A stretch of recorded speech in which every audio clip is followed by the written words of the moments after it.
Pepper? Pepper, come here. Pepper, come on. Okay. Right, okay, you give me a camera today. Okay. Alright, okay. So, today we're going to talk about two different things. Okay, one thing is why a plane or a shipment might get cancelled and rescheduled. And the second thing we're going to talk about is when, in what circumstances or when your pet really should not be traveling on a plane.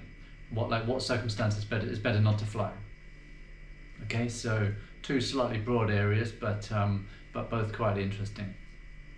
Okay, the first area. So, when the flight might be rebooked or cancelled, what's going on? Okay, so from our experience, the kind of thing which tends to happen is that. So, fortunately, this only happens perhaps in every 50 or 100 flights or something like that, or perhaps it's less than that. So the type of thing which tends to happen is that we get a phone call 2 hours or something after the pet's been checked in, or 3 hours or 4 hours after the pet's been checked in, because check-ins have to be about 5 hours. Unfortunately for cargo bookings, check-ins have to be about 5 hours before the pet flies. And so often the airline only realise there's something wrong with that plane about the time it's due to actually fly, or half an hour before it's due to fly, or something like this. So if when they are loading the pets, or they're getting ready to load the pets, because the pets are loaded at the last moment, like the last thing on the plane, if at the last moment they realise, okay, like the air condition's not working properly, or there's some signal light which is malfunctioning in the cargo hold, or basically anything wrong with the cargo hold, anything wrong with something like the AC, anything which the pilot's not happy with, the pilot makes an executive decision, okay, we're not taking animals on our flight because it's not safe, because they have to be certain, the pilot has to be certain that everything's okay and the animals are going to be fine. So in that case, what happens? What happens is the pets get unloaded from the airplane and have to go back to the the cargo terminal, and then the cargo terminal, they don't have staff that know about animals to much of a degree, and they don't have an animal like a pet hotel or anything like that. Okay, so they contact the shipper, they contact us, who are the people who've given them the pets to send overseas. Okay, so then our team then have to go back to the airport, collect the pets, and notify the pet parents and work out what to do. So this is often like midnight, 1 in the morning, something like this. And then the pets might if mum and dad have already left town and are overseas, then it might be that the pets have to come and go to like our boarding facility. If the parents are actually on the same plane, or there's the people are moving later or something like this, then we can drop them back to your house basically. But so this kind of thing happens occasionally. Sometimes it's a little bit frustrating because occasionally we have the situation where they say, okay, the plane is delayed, there's nothing wrong with the plane's delayed, but it's going to be taking off, say, 6 hours later, 12 hours later. So in those cases, sometimes we can go to the airport, check the pets are okay, make sure they've got some enough water, food. Of course, the cargo terminal staff are doing this already, but we can give some extra coverage to check them. But yeah, so sometimes there's just a short delay where it's not a long enough delay to require pets to be rebooked, but it's just like a short delay which means we better wait because they're still going to fly. We don't want to reschedule everything, but there is a delay. Again, fortunately this is pretty rare, because the reason why it's pretty rare is because essentially we're sending pets on passenger planes, not on cargo planes. They even if the flight booking is a cargo booking with an airway bill number, the fact is that we're still 99% of the time using cargo planes, which means there's like 300 people on the plane, and so although the dog or cat or the pet owner might not be able to be very vocal about the fact that their animal is not able to go to Australia today, the 300 people on the plane are able to be pretty vocal immediately, and so that helps. That does help our cause. Okay. So obviously you can get normal reasons for flights being delayed or cancelled, such as weather in either location. So in Hong Kong with typhoons, if there's a T8 or a T10, then occasionally you can get a flight cancellation. Most of the time not actually, because if you think about it, the flight is taking off like 5 hours after pets have checked in. So often the wind situation is completely different compared to the actual time we're checking in, and also the airport takes into account just the level of the wind speed on the airport itself and on Lantau itself, and doesn't consider like a whole general blanket level of grade for the whole, for the whole of the territory. But yeah, there can be cancellations of flights due to weather in overseas locations. There can be cancellations because of manpower shortage with the flights or all these sorts of different things. There's some like immediate slight frustrating effect of what logistics on that day, what happens to the pet on that day.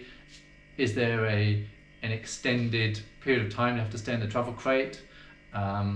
Is there a whole journey time going to be longer? So there is that to consider, but then there's also to consider the whole effect on the logistics. So, for example, if you're flying to New Zealand, you're flying to Australia, these quarantine bookings, they're being booked months in advance, and then also, it's like such a runway or step-by-step process to get to that travel date, where, for example, with Australia, within 45 days of the travel, having done an Ehrlichia blood test, having done 2 external and internal parasite treatments, which are a month apart or a certain time period apart, and one of them is then just done a few days before travel, the health certificate, the import permits, there's all of these things which are like really time sensitive, and so if the flight cancels, it can be quite a challenge. Okay, you're getting bored again. Okay, Pepper. All right. What else? So other reasons for flights to get delayed or cancelled. Regulatory changes. So there can be sudden embargoes or sudden changes. Of course, as everybody was aware of during COVID, the rules and everything changing there. So apart from the effect on the logistics, and apart from the effect on the actual individual pets' welfare and their journey, there's a lot of other issues as well. There's communication. Often the airlines, sometimes there's some kind of cancellation to the transit flight in Frankfurt or in Amsterdam, or sometimes there's some change at overseas destination, and nobody's notified, and so it can be quite frustrating that that you're kind of playing, that there's an information vacuum, and so this is why it's quite recommended to be using a pet shipper, because pet shippers they've experienced all of the negative things which can go wrong. They have a backup plan. They have a contingency plan. They've faced these experiences before. So if something is wrong, they know immediately what to do, how to react, because they've seen these things go wrong before. But more importantly, because they've seen these things go wrong before, they know what the steps are to avoid these things happening, or what to do, so they can plan ahead. So pet shippers, they can see a lot of the jigsaw pieces, a lot of the puzzle. They can see far ahead, so they can help avoid problems. Even if there's a minor hiccup in the flight timing, or even if the flight's completely cancelled. With professional shippers, we know how to deal with these situations and make them good. So if anybody has any questions on things which can cause flight delays and flight cancellations, then basically please feel free to send a message or comment, and we'll try to respond to that. Okay. A important thing to say is that if your pet is well trained with the travel crate, then if the flight is delayed a little bit, then it shouldn't be a problem being in a travel crate for a couple more hours. And of course, if you have a funnel on the front of the travel crate, then additional water can easily be added into the travel crate water bowl without needing to open the door, and so it's easy to keep the water topped up. If you send a small bit of food in a little zippy bag with the travel crate on the top, then if this situation happens, it's easy to open the crate, put some food in. So there are all these little things that can be done. Yeah. Right, moving on to the other point of this video. The other point is about when pets shouldn't travel. Okay, so for example, recently I, as doing a health certificate, saw a Alaskan Malamute. It's a Belgian Malamute, and this dog's called Zola, and okay, I think Pepper actually probably prefer to be running around. Okay, have a look outside. I think she wants to be watching TV. Okay, so Zola's issue is that she's a complete escape artist, and she's, so these dogs, they look like a German Shepherd dog, but they're much smaller and more delicate, and very, very beautiful dogs. They're very intelligent. They're very muscular, very strong, and this dog is an escape artist. Any type of plastic crate, it can just basically break its way out of an escape. Okay, so for safety's sake, this dog flew in a metal crate. This dog flew in an aluminium crate. It's called an impact crate. It actually came in from the States in this travel crate, and then relocated back to the States later, a few years later, in the same crate. And actually, this dog likes this travel crate. It's happy to spend time inside this travel crate.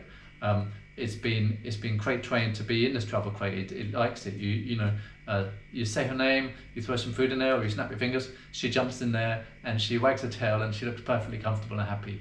So this type of dog shouldn't go in a plastic travel crate, because they can't handle the plastic travel crate. They just want to destroy the plastic travel crate. They're too strong, they're too intelligent, and probably no amount of training would be worth bothering to use plastic travel crate. So she is an exception to the rule. 99% of dogs can be trained to use a plastic travel crate, and plastic travel crates are actually incredibly strong and hard to break out of. But the mum and dad of the pet of this dog have said that she's broken out of the plastic travel crates before, and so it makes sense to be trying to be using the correct materials which are going to be indestructible. We more commonly would build a custom wooden crate, which is going to have extra reinforcement and a special extra space and built particularly strongly, which also is a little bit stronger than some of the plastic travel crates. Okay, so the first thing was like the pet's behavior and the pet's kind of strength is to be taken in mind. Okay. Yeah, another thing about pet's behavior is we did have a dog a few years ago which traveled to Latin America, and this was a little poodle, a little bit like my dog Pepper here, but actually probably more like almost double the size or 50% bigger, and but similar, just a toy poodle. And that dog, whenever that dog went in a travel crate, that dog would just completely destroy that dog would just it would do this kind of tick, tick, tick, tick, tick, tick, tick, kind of scratching at the door type thing. So I think what it was they just didn't have any they had complete separation anxiety, so they're not happy to be left alone. So if you put them inside a travel crate, they did this, and then if they did this, then they would hurt their fingernails, they'd hurt their feet, and there'd be some blood, and they'd knock off the plastic water bowl, or they'd break the plastic water bowl a little bit and make a mess. Now bear in mind this dog is pretty small, only maybe 12 kilograms or something, and only built like a little poodle. But you know the speed that poodles can move at.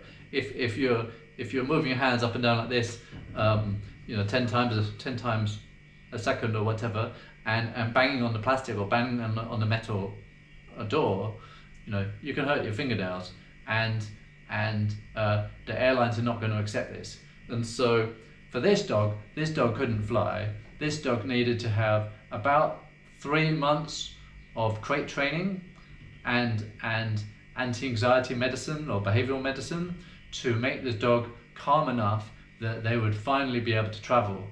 Because also an additional thing is, to get to Latin America, there's not like a direct flight. They had to fly a transit flight, and so when you think about a transit flight, you don't have to just get over the issue of getting on one plane and one plane taking off. You have to do it all over again the second time. And so if the dog has behavioural problems and can't be in a crate, then it's a bit of a challenge. Okay. Other reasons why dogs couldn't, why pets shouldn't fly. So of course, on the whole, actually 99% of pets can fly and are fine and don't have any issues. The purpose of this video is to try to highlight the issues which some shouldn't fly. So I've seen dogs before where on a health certificate or on a health checkup we've determined that they've got bladder stones because they're peeing blood, and when we touch the abdomen we can feel stones in the urinary bladder. So dogs with a medical condition such as bladder stones shouldn't travel, because they could essentially get like a urinary tract blockage due to at any time, and then that's a very serious health concern.